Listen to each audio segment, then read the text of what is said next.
tell us about your decision to purchase Vanishing Point 2. Yeah, well, on the runaway success of Vanishing Point 1, with the fuel savings that we made, and of course the build costs were significantly lower than some of the other vessels, we decided that the wind farm companies fell in love with the vessels, and we were certainly in love with them. It made total sense to build Vanishing Point 2, but with a few modifications. And tell us about the features of Vanishing Point 2 and those modifications. Yeah, well, with the Vanishing Point 1, because being the first one, I don't say they were mistakes, but there were things we hadn't thought of in the first inst. When the boys come off of the turbines in the winter time, from October onwards, they have to wear immersion suits, and once they get back on the boat, there was never enough room on Vanishing Point 1, so we extended the wheelhouse of Vanishing Point 2 by another 2 metres, so we could incorporate what we call a drying room, and also give us a bit more seating arrangement, so we had no encumbrances down the middle of the vessel. And we've got hot air plumbed into that room, which keeps it around 75 to 80 degrees, and they hang all their suits up because they will be wet for sure, and within the hour it takes us to get back to Barrow, their suits will be dried and warm for the next morning. So that's kind of one of the features that we've built into the Vanishing Point 2. And secondly, it's those very dark nights that you get during the winter when you're up against it, especially sort of 6 o'clock in the evening, you're trying to get all the guys off the turbines. Light is incredibly important. So on the Vanishing Point 1, we had a little searchlight which did the job, but sometimes you did struggle if it was a particularly nasty night.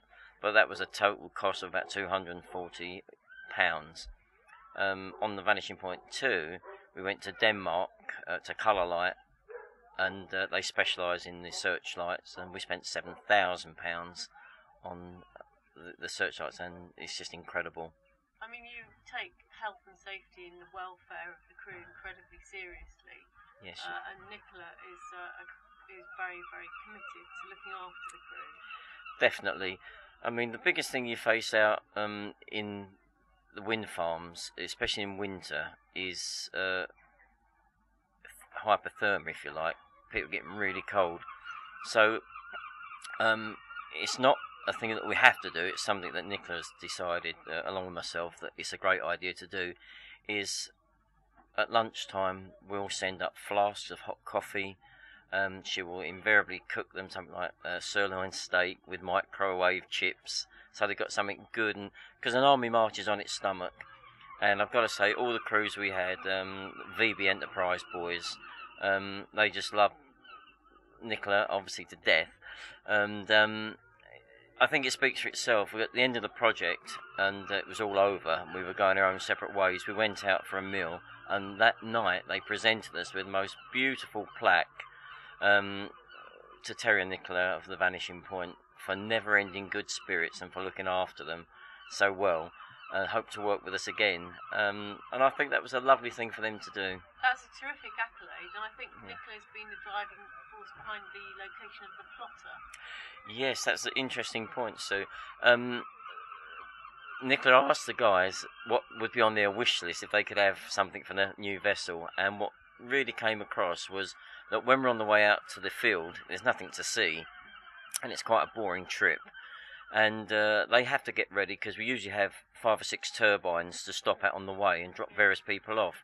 And they said it would be so helpful for them to know what turbines we were aiming for.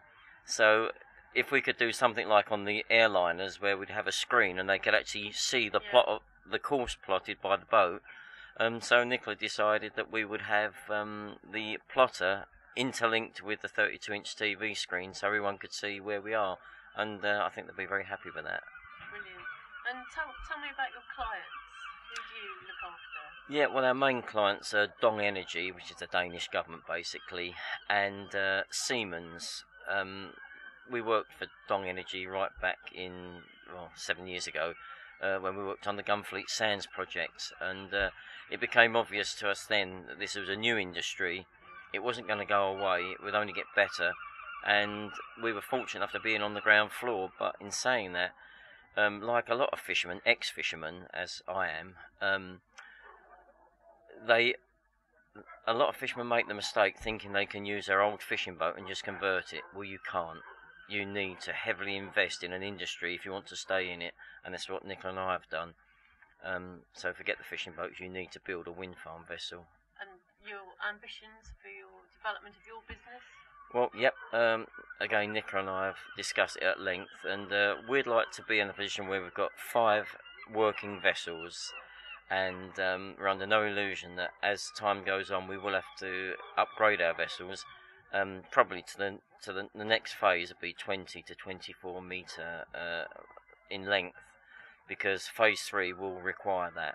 The 14 and 15 metre vessels will still be good for inshore maintenance work, and the not so far offshore wind turbines, but when you start talking Dogger Bank and the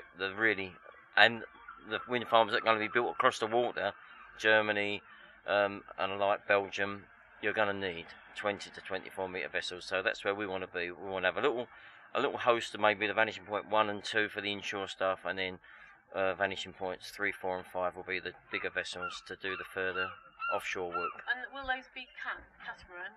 Yes, they will. Yeah, there'll be a bigger version of what we've got now. And why catamarans? Well, they're a very stable platform to work from. It's a totally different motion to a monohull, and the type of catamaran that we use with a very fine bow, I believe it's an Australian concept, and you push at 30 knots, you're pushing no water whatsoever in front of you. There's no energy wasted, and that's where the fuel efficiency comes from. And quite honestly, if you're in between contracts and there isn't any wind farm work, which it happens to all of us, and most of the other boats, they find the cheapest place to tie up, and it's just mothballed for 3 or 4 months. Whereas Nicola and I, we successfully run the Vanishing Point 1, and if we had to, the Vanishing Point 2, on fishing charters, diving charters, because they're so economically cheap to run, you can afford to do it. And you've had some staggering fuel savings. Oh, yeah. Well, our first contract, Sue, was for a firm called VB Enterprise, and we worked for them for 9 months on the Warnley 1 project. And at the end of the contract, all the contractors, whether they be SMC or VB Enterprise, they have to pick up the fuel bill at the end of the day. And judging by what the other companies had to pay for their vessels, VB Enterprise had saved £110,000 in 9 months on fuel alone. With Vanishing? With Vanishing Point 1, yeah. Brilliant. So, it speaks for itself, really.